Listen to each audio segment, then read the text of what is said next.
Est-ce que les séismes qui ont eu lieu aujourd'hui en Syrie et en Turquie sont d'origine naturelle? Avant de vous parler de cette théorie, je vais d'abord exprimer tout mon soutien aux deux peuples, syriens et turcs. Et franchement, grosse force à vous durant cette épreuve et Inch'Allah, j'espère que les choses vont s'arranger au plus vite, Inch'Allah.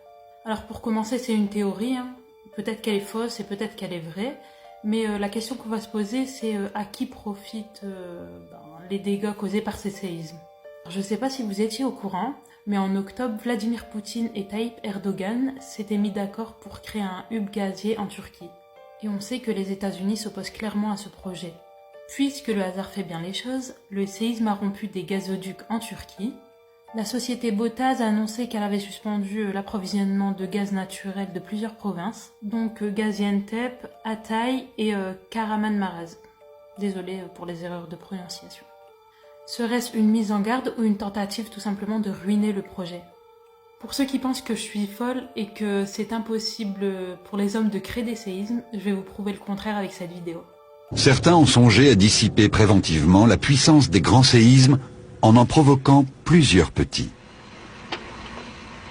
Et cette idée s'est concrétisée. Une machine a été construite dans ce but. Elle est née dans le cerveau des ingénieurs de l'ex-Union soviétique en pleine guerre froide.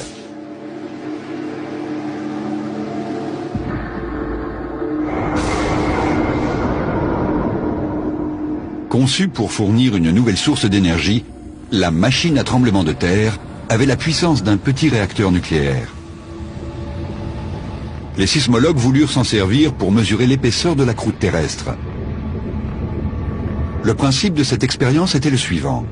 En traversant un puissant champ magnétique, l'échappement d'une tuyère de fusée provoquait des sortes de coups de foudre capables de se propager jusqu'à 50 km de profondeur. Ce qui se produisit alors les étonna beaucoup. La Terre répliqua par des micro-séismes.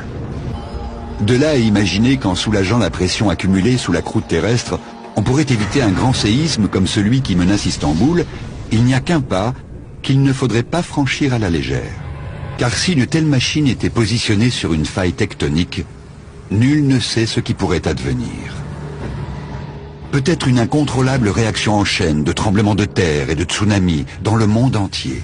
Il est très difficile d'expérimenter sur mère nature, et nous devons être très prudents. On pourrait en fait déclencher un séisme plus important que celui que nous tenterions d'éviter. Des militaires américains ont acheté la machine à tremblement de terre à l'issue de la guerre froide. Où est-elle aujourd'hui? Nul ne le sait.